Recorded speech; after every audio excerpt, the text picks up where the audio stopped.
Hello students, welcome to SR Biology online classes. My name is Sampat राजनागर। तो आज इस chapter में अपन स्टार्ट करेंगे स्ट्रक्चर ऑफ स्पर्म। क्या शुक्राणु की संरचना किस प्रकार से होती है। तो आगे देखते हैं कि आज तक अपन ने अंडाणु शुक्राणु की जो भी मैचुरेशन से रिलेटेड, जो भी शुक्र जनन से रिलेटेड अपन ने थोड़ा सा स्टेप देखा है कि शुक्र जनन स्पर्मेटोजेनेसिस करने के लिए कौन कौन सा शुक्र स्पर्मेटिड का निर्माण करना पड़ेगा। स्पर्मेटिड के बाद शुक्र का यांत्रण करना पड़ेगा। जो भाई प्राइमरी जर्म सेल से स्पर्मेटिड का फॉर्मेशन किस प्रकार से होता है।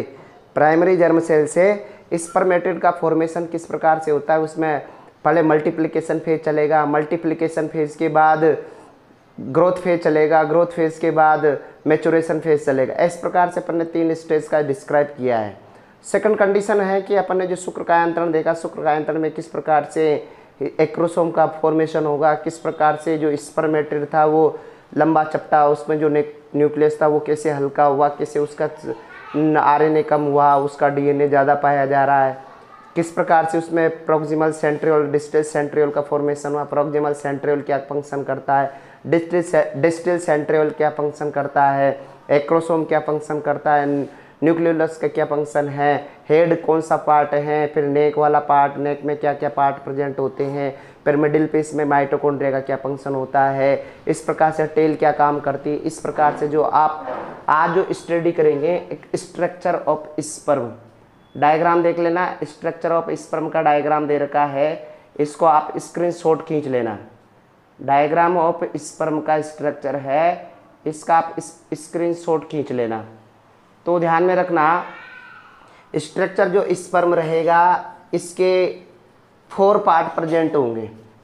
स्ट्रक्चर ऑफ स्पर्म के 4 पार्ट प्रेजेंट होगा। अपर जो टॉप वाला पार्ट रहेगा, वो हेड रहेगा। फिर उसके बाद नेक, छोटा सा पार्ट नेक प्रेजेंट रहेगा, फिर मिडिल पीस रहेगा, लास्ट एंड पॉइंट जो टेल रहेगा। फर्स्ट कंडीशन अपन बात करें कि जो स्पर्म होता है, स्पर्म का जो टॉप मोस्ट पार्ट है, एपिकल वाला भाग है, अग्र भाग है, उसको क्या बोला जाता है, हेड बोला जाएगा। इस भाग, ये हेड में क्या होता है, इस भाग में क्या होगा, एक लंबा अगुणित हल्का केंद्रक पाया जाता है और इसका सिरा क्या होता है, चिपका हुआ होता है। इसका सिरा कैसा होता है, चिपका हुआ होता है। और इसके केंद्र पर क्या होता है, जो केंद्रक होता है, उस केंद्रक के अग्र सिरे पर एक टोपी नुमा संरचना पाई जाती है। इस टोपी नुमा संरचना को एक्रोसोम कहा जाता है। इस टोपी नुमा संरचना को क्या बोला जाता है, एक्रोसोम कहा जाता है। और एक्रोसोम क्या काम करता है, इस एक्रोसोम के द्वारा एक्रोसिन एंड हाइल्यूरोनिडेज एंजाइम का सिक्रेशन होता है। एक्रोसिन एंड हाइल्यूरोनिडेज एंजाइम का सिक्रेशन होता है। ये एक्रोसिन हाइल्यूरोनिडेज क्या काम करता है, जब मनुष्य में शुक्राणु और अंडाणु का फ्यूजन होता है उस टाइम ये अंडाणु के आवरण को गलाने का काम करता है, उसको ब्रेक करने का काम करता है। तो उसमें एंट्री में इस हेल्प करता है। तो वहाँ पर शुक्राणु इस प्रकार से अपन काम कर सकता है। शुक्राणु का उसके बाद अपन बात करें, शुक्राणु में क्या पाया जाता है, अपने मेल लक्षणों को आगे कैरी करने के लिए इसमें डीएनए पाया जाता है, मेल के करैक्टर को बनाए रखने में हेल्प करता है। उसके बाद अपना सेकंड पॉइंट आता है नेक वाला पार्ट। जो नेक वाला होता है शुक्राणु का, जो मध्य शुक्राणु का, ये तो शुक्राणु का हेड और ये शुक्राणु का मध्य भाग, इसके मध्य में क्या पाया जाता है, नेक वाला भाग पाया जाता है। और इस नेक भाग में क्या पाया जाता है, समीपस्थ तारा केंद्र और दूरस्थ तारा केंद्र पाया जाता है। जो नेक वाला पार्ट होता है, उस नेक वाले पार्ट में क्या क्या प्रेजेंट होता है, proximal centriole and distal centriole present होता है।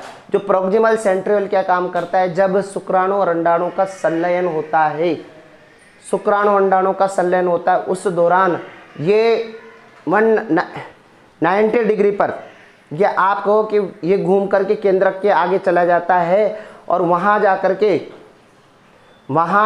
ये पहले ओवम में एंटर करता है। ओवम में एंटर करने के बाद, ओवम में एंटर जैसे करेगा, एंटर करने के बाद उसके बाद शुक्राणु का केंद्रक एंटर करेगा, तो ये समीपस्थ तारा केंद्रक एंटर कर जाएगा।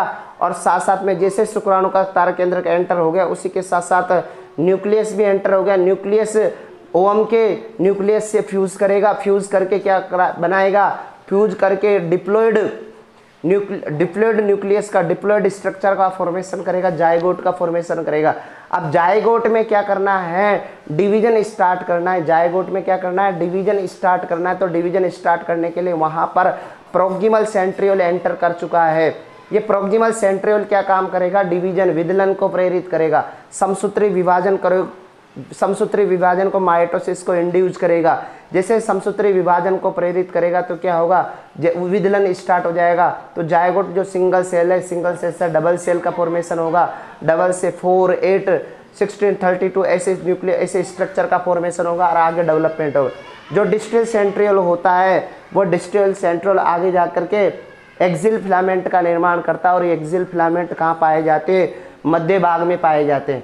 एक्साइल फिलामेंट क्या पाए जाते हैं, मध्य भाग में पाए जाते हैं। और ये एक्साइल फिलामेंट पर क्या पाया जाता है, माइटोकॉन्ड्रिया की सर्पिल वाले पाए जाते हैं, स्पाइरल माइटोकॉन्ड्रिया पाया जाता है। क्या प्रेजेंट होता है, स्पाइरल माइटोकॉन्ड्रिया प्रेजेंट होता है। ये स्पाइरल माइटोकॉन्ड्रिया क्या काम करता है, एक तरह से इस स्पर्म को मूवमेंट करने में एनर्जी प्रोवाइड करने का काम करता है, उसको एनर्जी प्रोवाइड देने का काम करता है। साथ साथ में अपन बात करें कि जो रिंग यहाँ पर जो एक्साइल फिलामेंट होता है, समयपस्थारक केंद्र का दूरस्थ जो सिरा होता है, वहाँ पर रिंग सेंट्रियोल पाया जाता है, एनुलस पाया जाता है। ये रिंग सेंट्रियोल क्या करता है, जो माइटोकॉन्ड्रिया जो पाए जाते हैं उसको बाहर खिसकने से रोकने करेगा, मतलब पूंछ में उतरने को मना करेगा, मतलब उतरने नहीं देगा। सेकंड कंडीशन है, इसका अंतिम जो सिरा होता है वो लंबा होता है, पूंछ कहलाता है। और ये पूंछ क्या काम करता है, अक्षीय तंतुओं से पूंछ का निर्माण होता है। और अंतिम भाग क्या करता है, ये अंतिम भाग एंड पीस कहलाता है। और साथ में आप कह सकते हो ये शुक्राणु को गतिशीलता प्रोवाइड करने का काम करता है। शुक्राणु की जो आकृति होती है वो भिन्न भिन्न जातियों में भिन्न भिन्न आकार की होती है, देख लेना।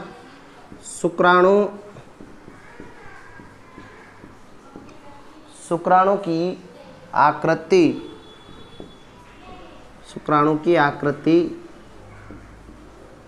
भिन्न भिन्न जातियों में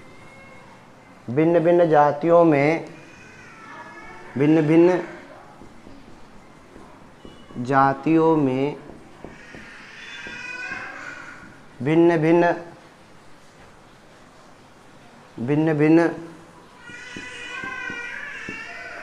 शुक्राणु की आकृति भिन्न भिन्न जातियों में भिन्न भिन्न आकार की होती है। ठीक है, जैसे अस्तेल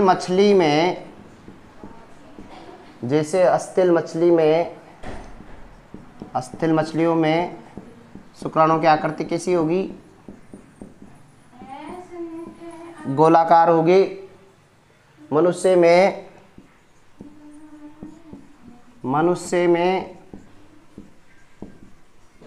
चमच्चाकार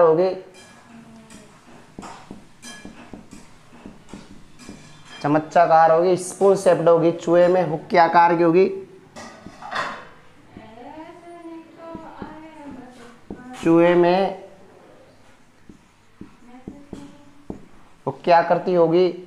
पक्षियों में सर्पिलाकार होंगे, पक्षियों में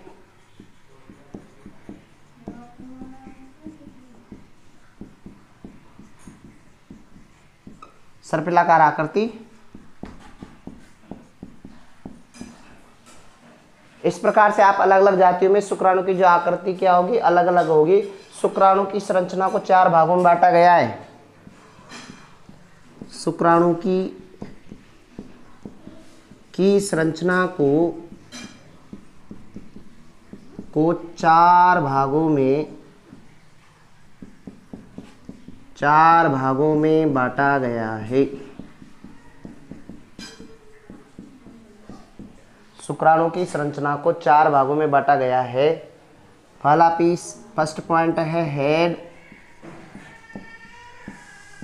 सेकंड पॉइंट है नेक, थर्ड पॉइंट है मिडिल पीस,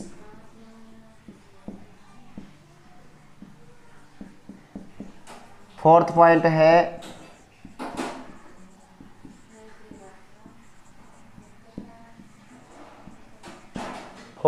है पूंछ।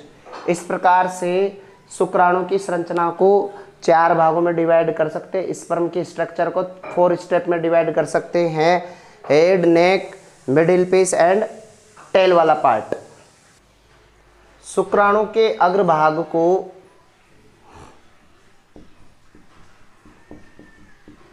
शुक्राणु के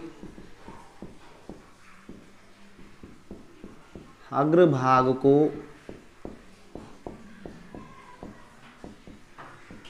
शुक्राणु के अग्रभाग को शीर्ष या हेड, शुक्राणु के अग्रभाग को क्या बोला जाता है? शुक्राणु के अग्रभाग को शीर्ष कहते हैं। इस भाग में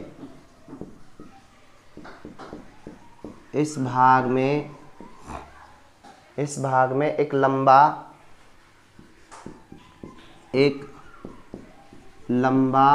कोमा चपटा कोमा हल्का और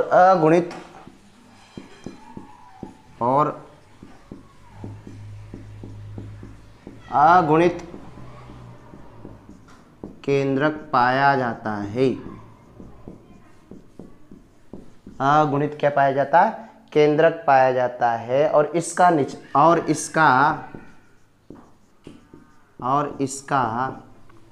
निचला सिरा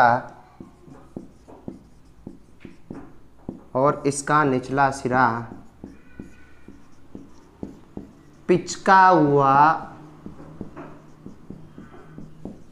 इसका निचला सिरा पिचका हुआ होता है। और इसके शीर्ष में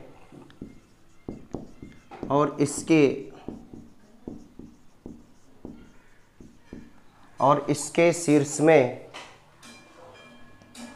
इसके शीर्ष में केंद्रक के आगे, या केंद्रक के शीर्ष पर बोल सकते, केंद्रक के आगे एक टोपी नुमा संरचना पाई जाती है। एक टोपी नुमा संरचना पाई जाती है। क्या पाई जाती है? एक टोपी नुमा संरचना पाई जाती है, जिसे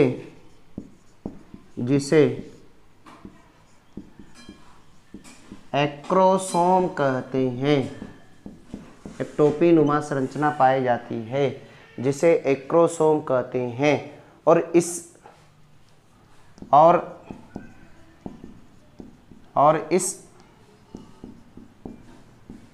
एक्रोसोम से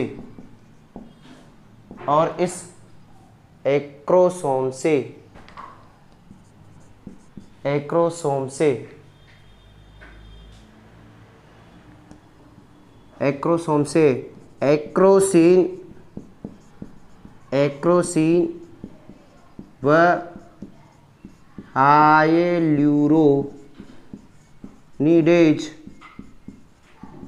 एंजाइम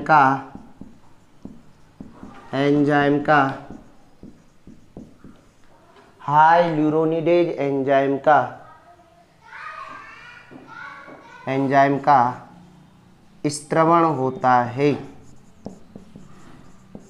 हाइल्यूरोनिडेज एंजाइम का स्त्रवण होता है, जो क्या काम करता है? जो अंडाणु के आवरण को गलाने का कार्य करता है। अंडाणु के आवरण को गलाने का कार्य करता है। मनुष्य के शुक्राणु के मनुष्य के शुक्राणु के शीर्ष की आकृति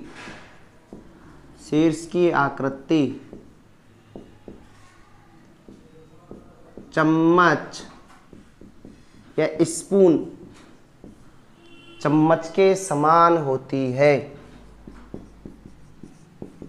क्या होती है? चम्मच के समान होती है। इस शीर्ष भाग में इस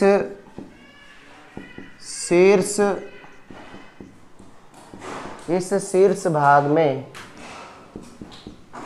एक्रोसोम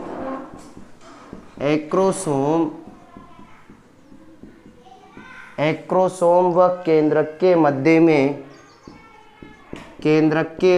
में एक्रोसोम व केंद्रक के मध्य में एक रिक्त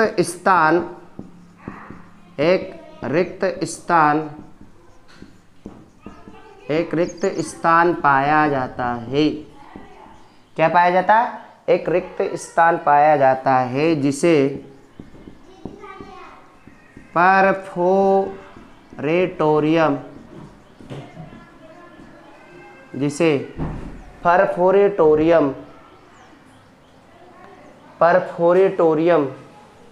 स्थल कहते हैं। परफोरेटोरियम स्थल कहते हैं। और शीर्ष भाग में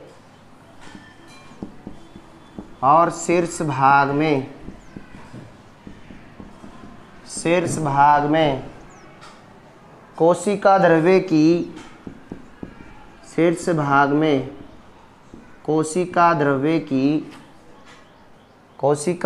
की पतली परत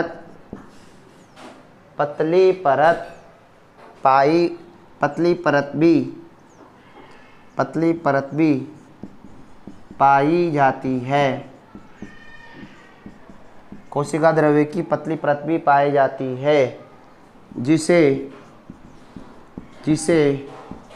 मैनचेट कहते हैं। जिसे क्या बोला जाता है? मैनचेट कहा जाता है। शुक्राणु के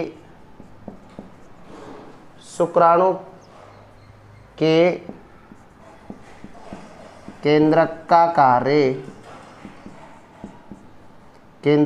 कार्य शुक्राणु के केंद्रक का कार्य शीर्ष को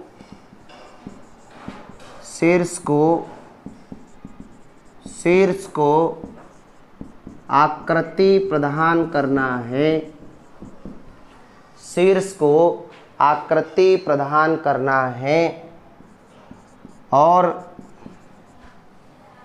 नर के लक्षणों को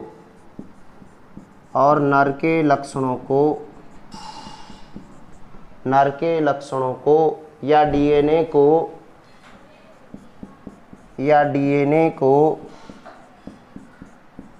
अंडाणु में ले जाना है।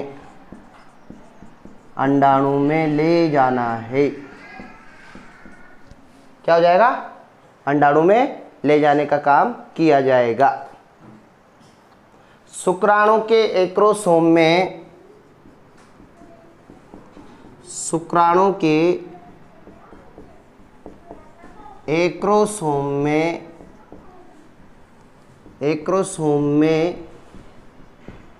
पाए जाने वाले शुक्राणु के एक्रोसोम में पाए जाने वाले शुक्राणु के एक्रोसोम में पाए जाने वाले एक्रोसिन व हाइल्यूरोनिडेज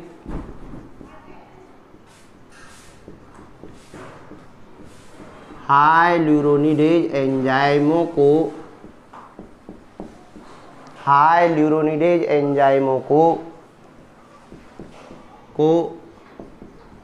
संयुक्त रूप से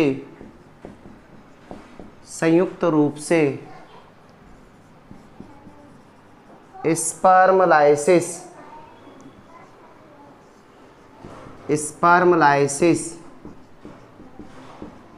क्या बोला जाता है? स्पर्मलाइसिस कहते हैं। सेकंड पॉइंट स्टार्ट होता है ग्रीवा। ग्रीवा क्या होगा? शुक्राणु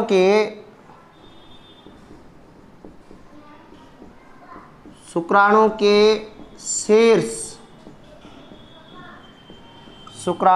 शीर्ष तथा मध्य भाग के बीच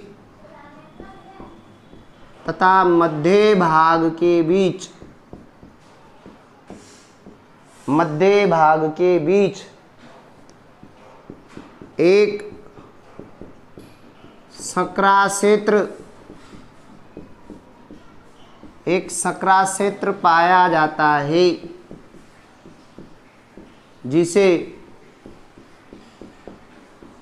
नेक या ग्रीवा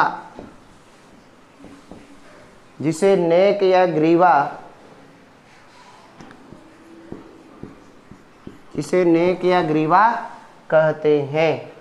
और इस ग्रीवा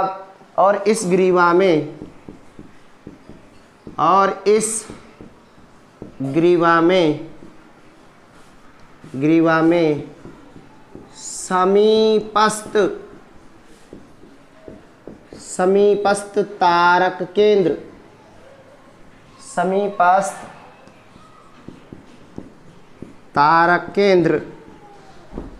समीपस्थ तारक केंद्र व दूरस्थ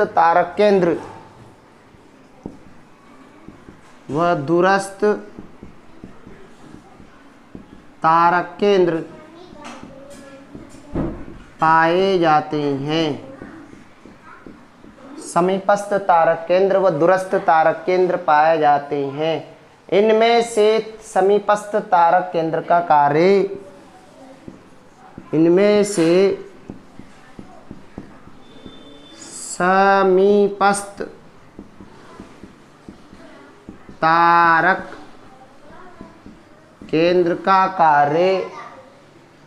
समीपस्थ तारक केंद्र का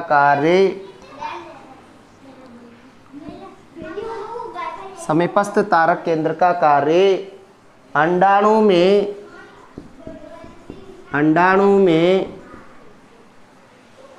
में प्रवेश करने के बाद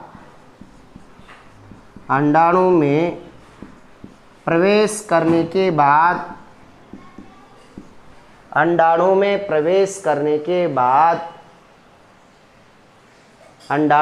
प्रवेश करने के बाद समसूत्री विदलन या समसूत्री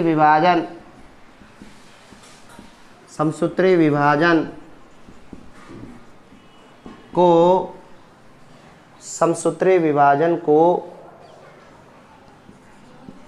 प्रेरित करना है। समसूत्री विभाजन को प्रेरित करना है। और यह विदलन भ्रूणीय अवस्था में होने वाला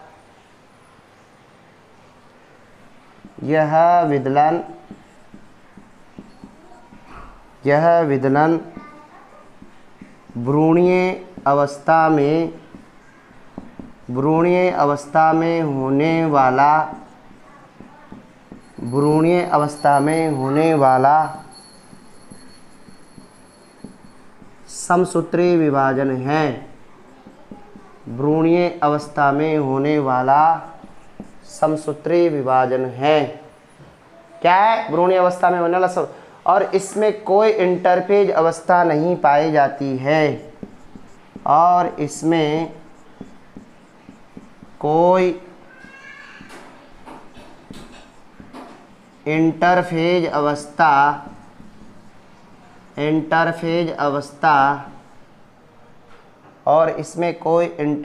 अवस्था नहीं पाई जाती है। इंटरफेज अवस्था नहीं पाई जाती है। क्या नहीं पाई जाती है? इंटरफेज अवस्था नहीं पाई जाती है। दूरस्थ तारक केंद्र से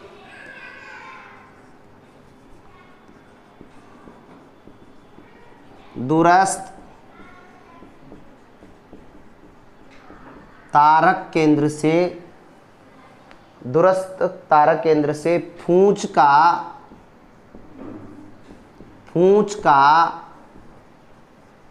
अक्षीय तंतु बनता है। पूंछ का अक्षीय तंतु बनता है। यह दोनों तारक केंद्र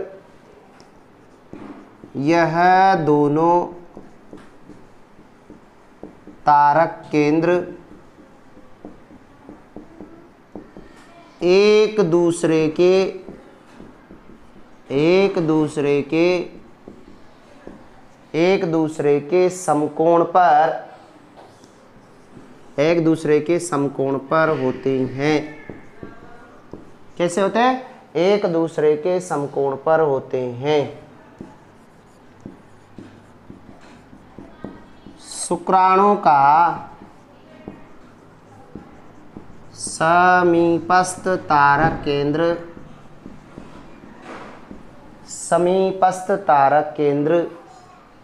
निषेचन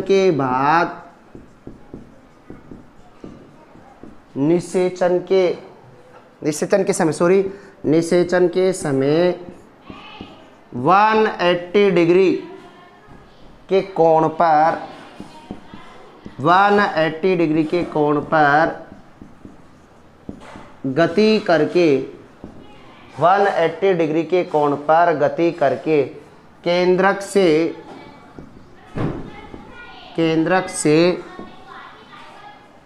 से आगे आ जाता है। केंद्रक से आगे आ जाता है। थर्ड पॉइंट है मध्य भाग।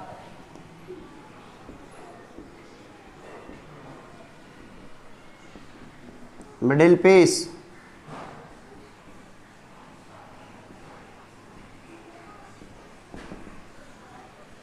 मिडिल पीस का क्या होता है? यस, इसे शुक्राणु का इंजन भी कहते हैं। इस भाग को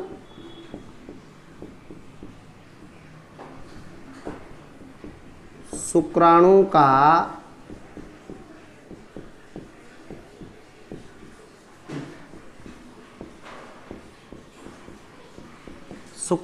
इंजन भी कहते हैं, क्योंकि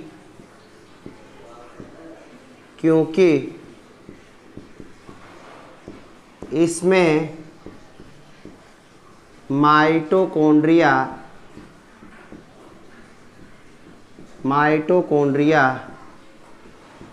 पाए जाते हैं।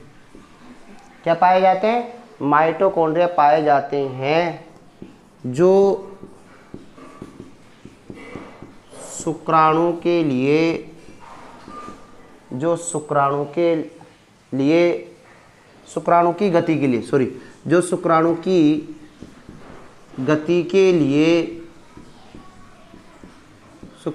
गति के लिए ऊर्जा प्रदान करते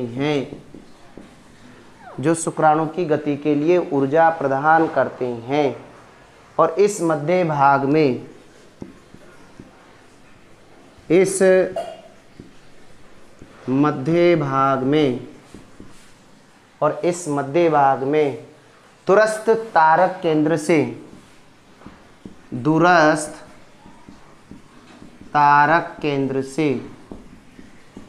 दूरस्थ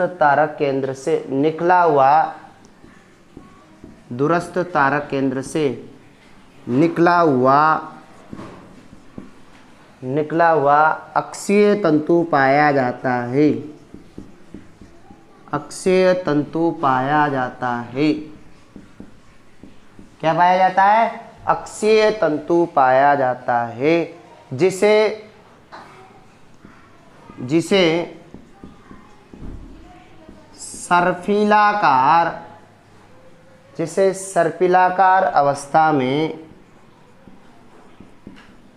सर्पिलाकार अवस्था में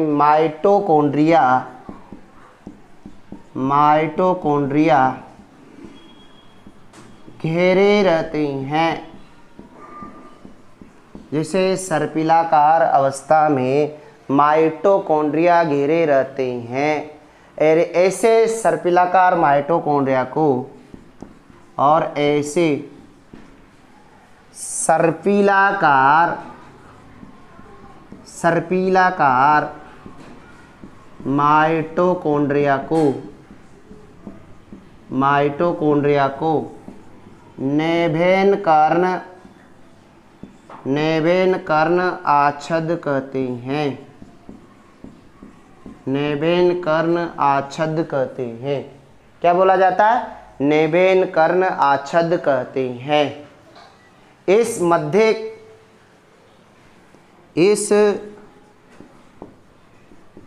भाग के अंतिम सिरे पर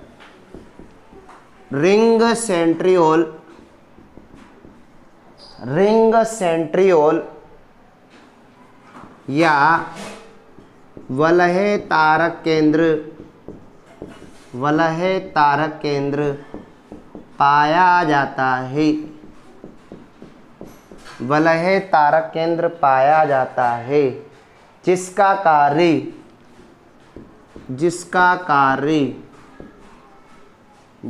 कार्य माइटोकॉन्ड्रिया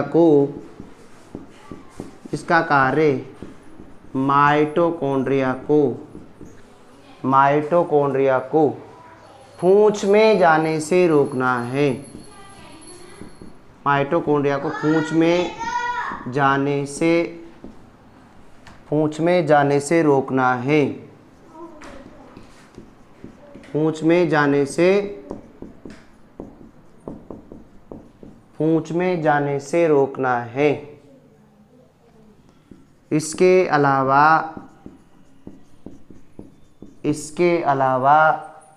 मध्य भाग में परिधि पर कोशिका द्रव्य की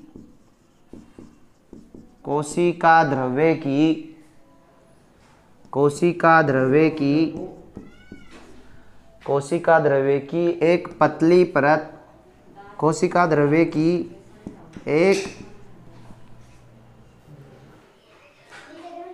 इसके अलावा मध्य भाग में परिधि पर कोशिका द्रव्य की एक पतली परत पाई जाती है। कोशिका द्रव्य की एक पतली परत पाई जाती है, जिसे मैनचेट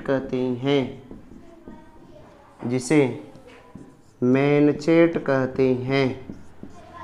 क्या बोला जाता है? मैनचेट कहते हैं। फोर्थ पॉइंट है पूंछ।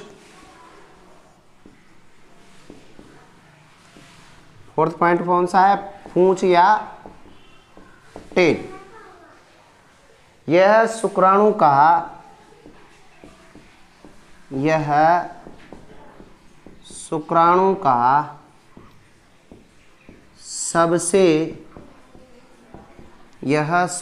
का सबसे लंबा भाग होता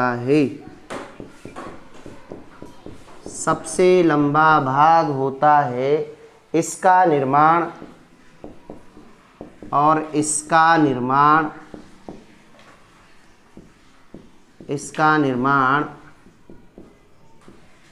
अक्षीय तंतुओं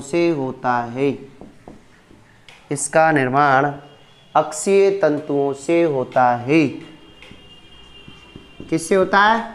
अक्षीय तंतुओं से होता है।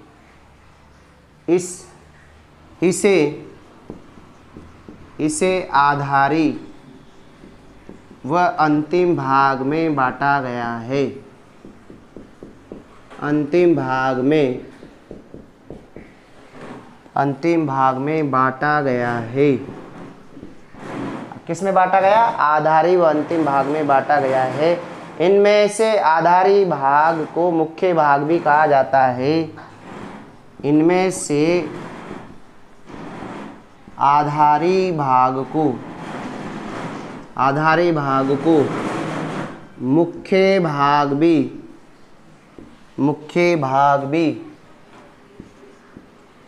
कहा जाता है। आधारी भाग को क्या कहा जाता है? मुख्य भाग भी कहा जाता है। इसका इसका कार्य शुक्राणु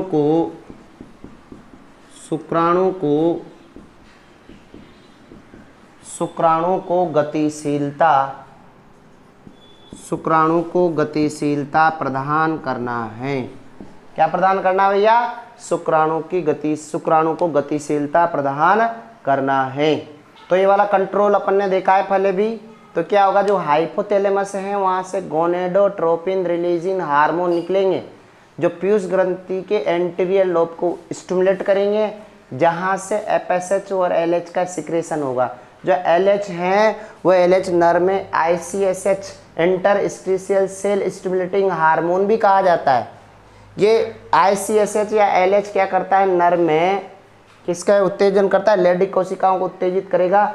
लैंगिक कोशिकाओं को उत्तेजित करेगा तो वहाँ से टेस्टोस्टेरोन हार्मोन का सिक्रेशन होगा, और टेस्टोस्टेरोन हार्मोन क्या करेगा? शुक्र जनन की प्रक्रिया को उत्तेजित करेगा, और शुक्र जनन की प्रक्रिया उत्तेजित होगी तो शुक्राणु का निर्माण होगा। तो क्या होगा, एफएसएच भी क्या करता है? शुक्र जनन को प्रेरित करेगा, साथ साथ में सर्टोली कोशिकाओं को भी एक्टिवेट करेगा। अपन करेंगे जो एलएच और एफएसएच ल्यूटेनाइजिंग हार्मोन और फॉलिकल स्टिमुलेटिंग हार्मोन, ये वाले जितने भी हार्मोन नेम आए ना, इन नाम हार्मोन के नेम को अपन ने पहले ही नर जनन तंत्र का जो हार्मोनल कंट्रोल है वहाँ पर इनके नेम पूरे लिखवा रखे हैं। तो वहाँ से वीडियो में देख सकते हो आप। तो एलएच व एफएसएच को क्या बोला जाता है? संयुक्त रूप से गोनेडोट्रोपिन हार्मोन कहते हैं। तो आज का लेक्चर में आपने शुक्र जनन के स्ट्रक्चर के बारे में देखा, उसके बारे में डिटेल से देखा। जो भी आया उसको डाउट आप कमेंट में लिख करके भेज सकते हो।